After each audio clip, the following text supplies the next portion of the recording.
दोस्तों, इस वीडियो में हम भूकंपीय तरंग के बारे में जानेंगे और उसके बाद देखेंगे भूकंपीय तरंग से जो यूपीएससी की प्रीलिम्स में जो क्वेश्चन पूछे गए हैं उसके बारे में हम जानेंगे। अगर यदि भूकंपीय तरंग आप समझ लेते हैं तो भूकंपीय तरंग से जितने भी क्वेश्चन आएंगे वो क्या होगा, आपसे नहीं छूटेगा, यानी कि वो आप आराम से कर लेंगे। तो भूकंपीय तरंग के बारे में हम लोग जानते हैं। भूकंप जो होता है किसी भी क्या होता है, जो पृथ्वी होता है उसके मेंटल से क्या होता है, भूकंप का उत्पत्ति होता है। अगर यदि दो प्लेट आपस में टकराते हैं, ठीक है, तो उसके टकराव से क्या होता है, कंपन उत्पन्न होता है और उस कंपन से क्या होता है, भूकंप उत्पन्न होता है। मान के चलिए इस यहाँ पे क्या हुआ, प्लेट का टकराव से यहाँ पे भूकंप उत्पन्न हुआ और भूकंप क्या हो रहा है, इस डायरेक्शन से क्या हो रहा है, ये बढ़ रहा है। सबसे पहले जिस यहाँ पे जो भूकंप का उत्पन्न हुआ इसको हम लोग बोलते हैं सेंटर। यहाँ पे ऊर्जा का उत्पादन होता है और ये आगे चला, ठीक है, आगे बढ़ते हुए जहां पे ये टकराएगा अर्थ को, जहां पे यानी कि ऊपर आएगा जहां पे, उसको हम लोग बोलते हैं अधिकेंद्र। जैसे यहाँ पे देख रहे हैं, यहाँ पे क्या है, अधिकेंद्र, यानी कि केंद्र क्या हुआ, जहां से भूकंप उत्पन्न होता है, भूकंपीय ऊर्जा जहां से उत्पन्न होता है उसको हम लोग बोलते हैं केंद्र, ठीक है। और उसके बाद भूकंप तरंग आगे चलेगा तो यहाँ से चलेगा और जिस पॉइंट पे, भूप्रकृति के जिस पॉइंट पे सबसे पहले पहुंचेगा उसको बोला जाता है अधिकेंद्र। क्या बोला जाता है, अधिकेंद्र बोला जाता है। और इसको बोला जाता है भूकंपीय केंद्र, जहां से ऊर्जा का उत्पादन होता है। तो अगर यदि इसमें यूपीएससी में अगर यदि क्वेश्चन पूछा जाए कि भूकंपीय तरंग में जो ऊर्जा उत्पादन होता है वो अधिकेंद्र से होता है, तो वो गलत हो जाएगा। अधिकेंद्र से नहीं होता है, कहां से होता है, ऊर्जा का उत्पादन जो होता है केंद्र से होता है। अगर इसमें स्टेटमेंट देगा कि भूकंपीय तरंग सबसे पहले केंद्र पर पहुंचता है, तो वो गलत हो जाएगा। सबसे पहले कहां पे पहुंचता है, भूकंपीय तरंग पहुंचता है अधिकेंद्र पे पहुंचता है। यहाँ पे दो प्रकार के तरंग होता है। एक होता है क्या, जहां पे भूकंपीय ऊर्जा उत्पन्न होता है वहां से दो तरंग उत्पन्न होते हैं। एक होता है पी तरंग जिसको प्राथमिक तरंग बोलते हैं और एक होता है एस तरंग। तो प्राथमिक तरंग जो है वो वेव के समांतर, कंपन के समांतर प्रवाहित होता है, यानी कि ये जो जाएगा यहाँ से तो ये क्या हो जाएगा, इस टाइप से ऊपर बढ़ेगा। तो कंपन जिस दिशा में जा रहा है, कंपन ऊपर जा रहा है तो उसके समांतर इस टाइप से जाएगा। और इस तरंग जो है जहां से यहां से उत्पन्न हो रहा है तो यहां से क्या होगा, ये लंबवत समकोणीय रेखा में इस टाइप से बढ़ेगा, यानी कि यहां से इस टाइप से जा रहा है। तो इस तरंग जो है लंबवत बढ़ता है, समकोण जाता है, ठीक है, इस टाइप से जाता है। जहां से ऊर्जा जनरेट हो रहा है वहां से इस प्रकार होते हुए जाएगा। इस प्रकार आपको समझ में आ गया होगा। और जो इसका जो स्पीड होता है, गति होता है, वो क्या होता है, पी तरंग का गति, पी तरंग का गति क्या होता है, स्पीड होता है। और एस तरंग का गति क्या होता है, धीमा होता है। पहला क्या देखें हम, जहां पे भूकंप उत्पन्न होता है उस केंद्र से क्या होता है, दो तरंग उत्पन्न होता है। उस तरंग को क्या बोलते हैं, पी तरंग यानी कि प्राथमिक तरंग, और एक होता है एस तरंग यानी कि द्वितीयक, ठीक है, सेकेंडरी वेव। और यहाँ से ये उत्पन्न होकर क्या होता है, ऊपर बढ़ता है। एक जो बढ़ेगा वो क्या बढ़ेगा, यहाँ से जैसे कंपन हो रहा है तो यहाँ से ऊपर नीचे इस टाइप से होते हुए जाएगा। और जहां पे सबसे पहले पहुंचेगा, पृथ्वी पे जिस पॉइंट पे पहुंचेगा उसको अधिकेंद्र कहते हैं। और सबसे पहले जो है भूकंप का जो पी तरंग है वो क्या होता है, पृथ्वी की जो सतह पर, सबसे पहले पृथ्वी की सतह, ठीक है, अधिकेंद्र यानी कि सतह पर क्या होता है, सबसे पहले पी तरंग पहुंचता है। अगर इसमें स्टेटमेंट दे कि पृथ्वी की सतह पर सबसे पहले इस तरंग को अनुभव किया जाता है या इस तरंग पहुंचती है, तो क्या हो जाएगा, गलत होगा। सबसे पहले कौन सा पहुंचती है, पी तरंग पहुंचती है। तो इतना समझ में आ गया। एक तो क्या होता है, एक जो है पी तरंग जो है वो क्या होता है, कंपन के समांतर ऊपर नीचे बढ़ता है, इस तरह ऊपर नीचे होके, और इसका जो गति है वो क्या होता है, फास्ट होता है, तेज होता है, तीव्र होता है। और इस तरंग जो है वो क्या बढ़ता है, जहां पे ऊर्जा जनरेट हो रहा है, जहां पे ऊर्जा उत्पादन हो रहा है वहां से लंबवत लंबवत होते हुए ऊपर बढ़ता है, इस प्रकार समकोण बनाते हुए बढ़ता है। तो इतना समझ में आ गया होगा आप लोग को। अधिकेंद्र, केंद्र, उसके बाद जो है पी तरंग एस तरंग समझ में आ गया होगा। उसके बाद क्या है, यहाँ पे देखते हैं हम लोग, जैसे सतह पे पहुंचेगा,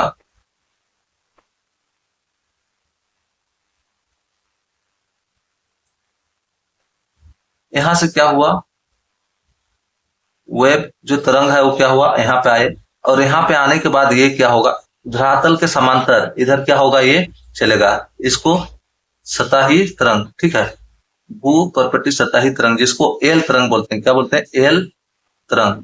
तो एल तरंग जो है यहाँ पे सतह के समांतर, सतह के साथ साथ चलता है।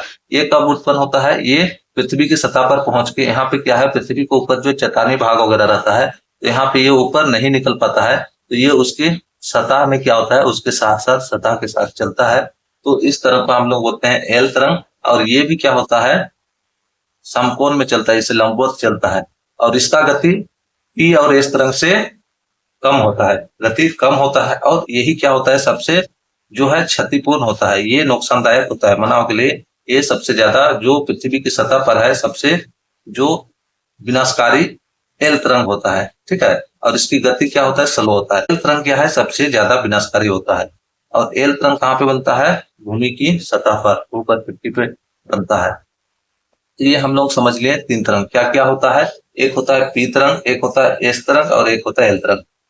पी और एस तरंग जो होता है, जहां पे भूकंप उत्पन्न होता है वहीं पे होता है, और एल तरंग जो होता है भूमि की सतह पर उत्पन्न होती है। अब यहाँ से हम देखते हैं, इसके बाद अरे भी फिर हम लोग देखेंगे कि इससे जो है पृथ्वी की आंतरिक सतह की जानकारी कैसे मिलता है। तो पी तरंग जो है,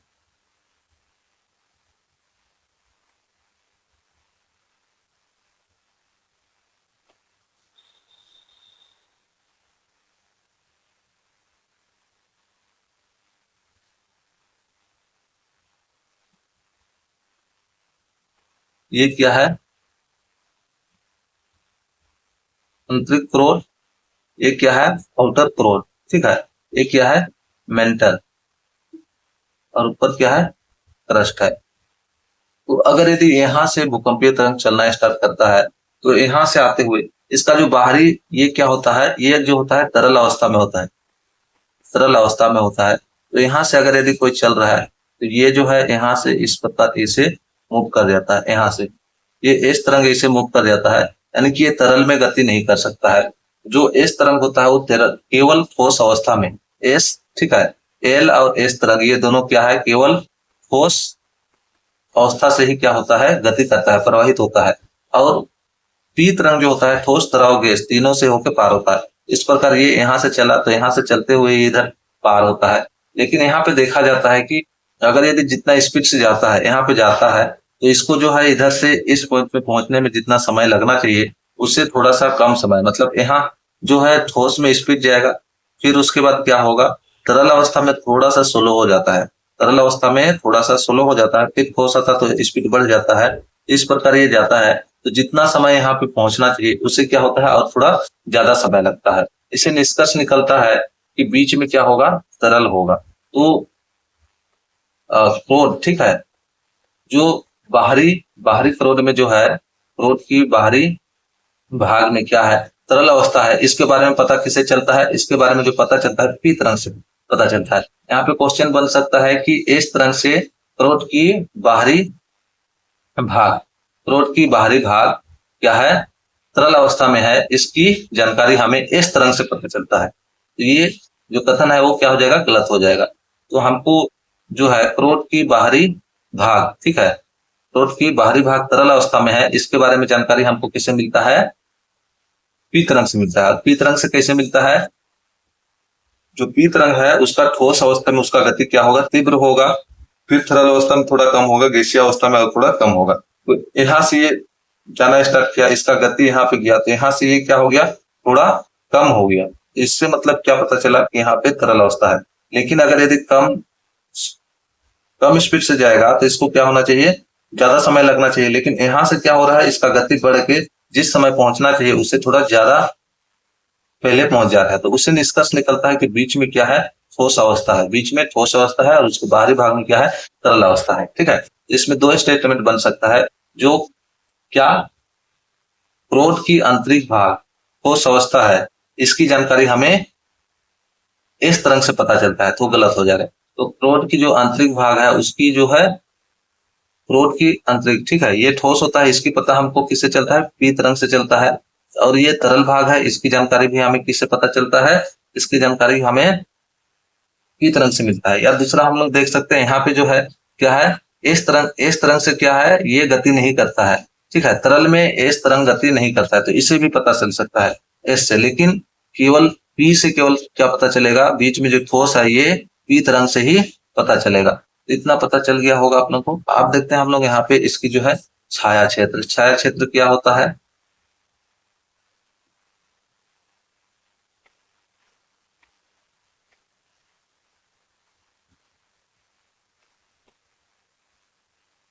यहाँ पे देख लेते हैं एक बार। यहाँ देख सकते हैं तरंग जो यहाँ पे तरंग किस प्रकार गति करता है, तो यहाँ देख सकते हैं ये जो है पी तरंग है, ठीक है। पी तरंग क्या है देख सकते हैं, इसे इसे करके ये कम, ठीक है, कम, इसमें क्या होता है घुमाव होता है पी तरंग। फिर एस तरंग देख सकते हैं, सतही तरंग एल तरंग, ठीक है। इसको यहाँ से देखिए,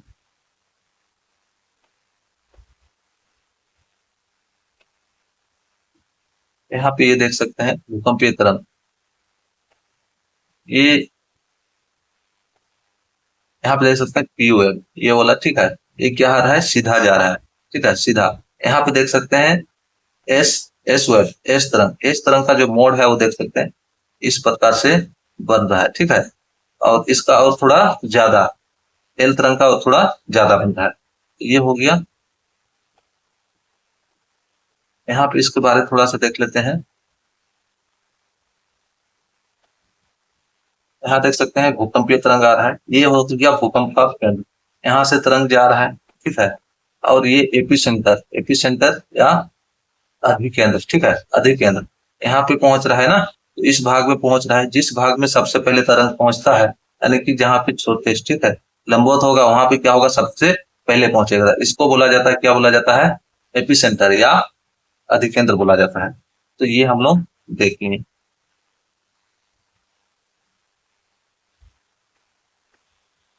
अब ये छाया क्षेत्र, तो इस तरंग का छाया क्षेत्र देखेंगे, तो ये जो है पी और एस तरंग, यहाँ से ये क्या हो गया, इस तरंग का छाया क्षेत्र। इस तरंग क्या है, तरल में गति नहीं कर सकता, इसलिए यहाँ से ये आ रहा है और यहाँ से होके ये इधर मुड़ जा रहा है, ठीक है, इधर मुड़ जा रहा है।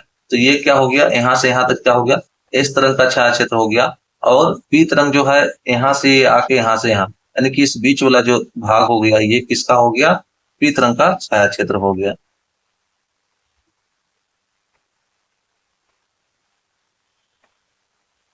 ठीक है, तो ये यहाँ पे दिया हुआ नहीं है।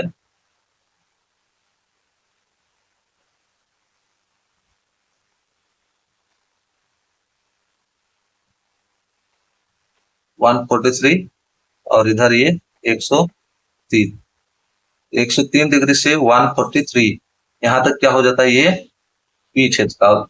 यहाँ पे इधर पूरा 103 से इधर आगे, इधर भी 103 से इधर, ये पूरा क्या हो जाता है, इस तरह का छाया क्षेत्र हो जाता है।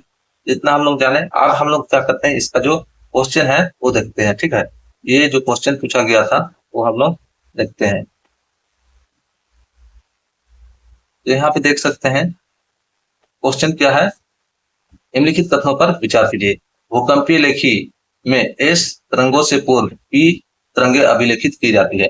तो सबसे पहले जो पहुंचेगा उसी को क्या करे किया जाएगा, भूकंप लेखी यानी कि सिस्मोग्राफ में क्या करेगा, उसी को अभिलेखित किया जाएगा। तो एस तरंगों से पूर्व पी तरंगे अभिलेखित की जाती है। तो हम लोग देखें क्या, पी तरंग जो है सतह पर सबसे पहले कौन पहुंचता है, पी तरंग पहुंचता है। तो यहाँ से अगर यदि भूकंप जनरेट हो रहा है और यहाँ से आ रहा है तो सबसे पहले कौन सा, ठीक है, अभिकेंद्र पर सबसे पहले पी तरंग पहुंचता है।